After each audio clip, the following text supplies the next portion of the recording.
All right, let's get a check on all the stories. Now we see Zimbabwe has left its benchmark interest rate unchanged, even as it sees inflationary pressures easing for the rest of the year under its bullion-backed currency.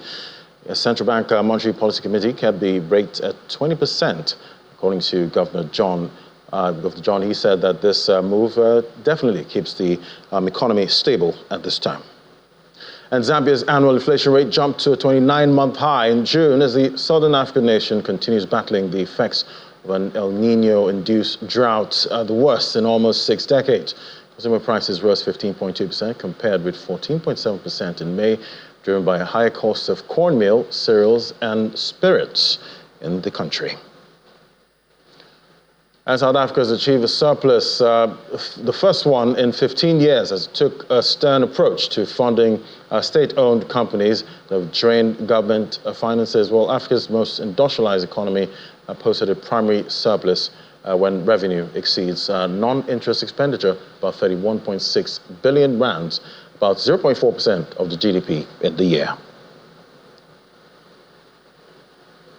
And Chinese ambassador in South Africa, Wu Peng, has emphasized the importance of building sustainable and mutually beneficial relationships. Peng highlighted the potential for South African companies to leverage China's vast market and for Chinese companies to invest in South Africa's diverse economic landscape. Made his remarks in the Beijing South Africa Business Cooperation Promotion Conference in Johannesburg. The discussions are centered around growing economic partnership between China and South Africa.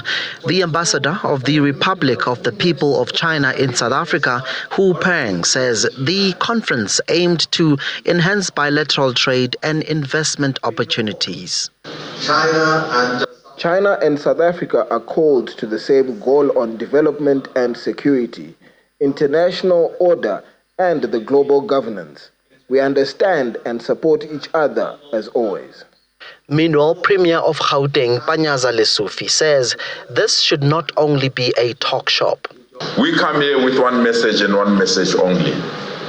Let's make this relationship a reality. We come here with one message and one message only. Time of talk is over. It's time of action, so that we... Now let's head to the commodities market. Now, a SEA report by the National Bureau of Statistics says that the average retail price for refilling a 5 kg cylinder of liquefied petroleum gas in Nigeria has increased by 70%. That's a year-on-year big jump there, with varying prices across states in Nigeria. Joining me now is Teva Kumeka, Research Manager at Financial Derivatives Company. Great to have you, Teva. So can you give us a sense of what is happening to this market and the possible drivers of this trend we observe with the price of LPG in Nigeria? Good afternoon, Ladi. Thank you for having me. Yeah, and the petroleum market industry is a very dynamic and very volatile market. But over the time, what we observe are factors pushing the prices of LPG in the market, both domestic and global. On the domestic line, we notice that there is domestic supply issue. So we are having inadequate local production, and which leads to reliance on importation. Then importing, there is issue of exchange rate depreciation. So exchange rate depreciation has a spillover effect, which has a pass-through into the economy. Then we have global energy prices. The crude oil price has been very volatile, which has hovered around $80 to $90 since the beginning of this year. The other issue we have is infrastructure challenges.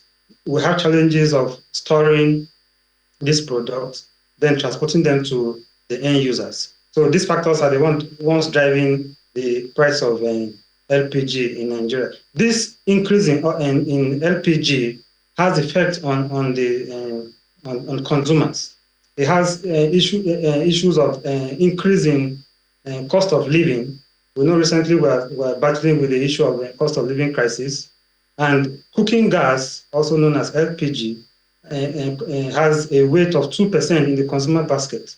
So an increase in the price of cooking gas will obviously have an effect on consumers' living standard. We're also battling in this part of the world. We have issues about energy poverty. We're already suffering with that. So with the increase in price of LPG, if this is not contained or nipped in the bud, we are going to have issues with energy poverty.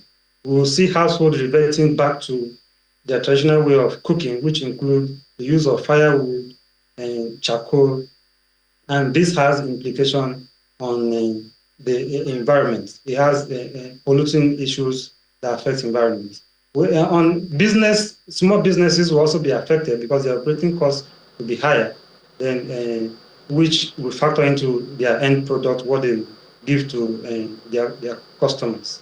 All right, well, we definitely don't want to go back to the dirty alternatives at this point, but very quickly before I let you go, is there any chance, or what do you think could help Nigerians get affordable LPG? We're looking for affordable everything, at this point, but talk to me about cooking gas. What are the prospects of getting affordable cooking gas? Yeah, in 2017, Nigeria brought in what we call the National Gas Policy, which that document is a very fantastic document. If you go through it, you will see. But it's not the issue of having a good policy. What are the processes of implementing and achieving what has been written down in black and white? The policy is majorly to reduce CO2 emission because LPG has a lower pollutant materials compared to other fuel, such as petrol and diesel. So the policy was to reduce CO2 emission, then optimize energy production in terms of expanding energy projects, expanding exports and domestic use, balancing what do we need to export and how much do we need to use. Then reducing gas flaring. If you go to the Niger Delta where crude oil is being exploited and extracted, you see a lot of gas flaring. So this beautiful document, those promises are there, but what efforts are we making as a country to implement and have a sustainable or an affordable source of energy?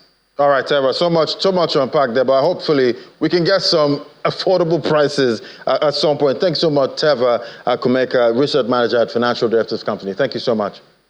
Thank you very much for having me.